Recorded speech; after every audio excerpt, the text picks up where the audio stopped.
Paul, welcome to Axerp.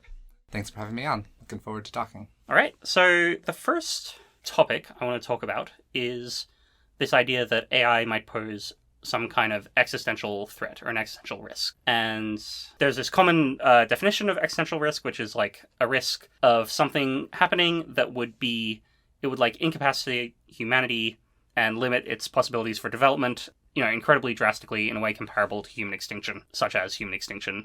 Is that roughly the definition you use? Yeah. I think I don't necessarily have a bright line around giant or drastic drops versus moderate drops. Like, I often think in terms of the expected fraction of humanity's potential that is lost. But yeah, that's basically what I think of it. Anything that could cause us not to fulfill some large chunk of our potential. I often think, I think of AI in particular, like a failure to align AI maybe makes the future, in my guess, like 10, 20% worse or something like that in expectation. Huh. And that makes it one of the worst things. I mean, not the worst, that's like a minority of all of our failure to fall potential, but it's a lot of failure to fall short of our potential.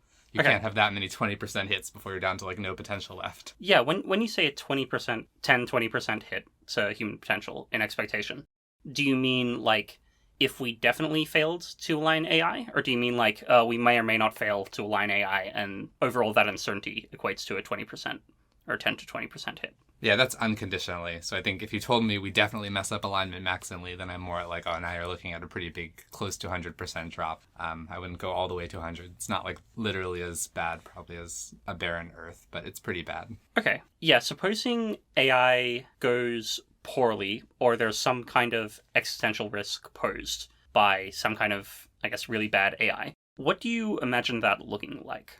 Yeah, so I guess I think most often about alignment, although I do think there are other ways that you could imagine AI going poorly. Okay, and what's alignment? Yeah, so by alignment, I mean, I guess a little bit more specifically, we could say intent alignment, by which I mean the property that your AI is trying to do what you want it to do. So we're building these AI systems. We imagine that they're going to help us. They're going to, do all the things humans currently do for each other. They're going to help us build things. They're going to help us solve problems. The system is intent aligned if it's trying to do what we want it to do. And it's misaligned if it's not trying to do what we want it to do.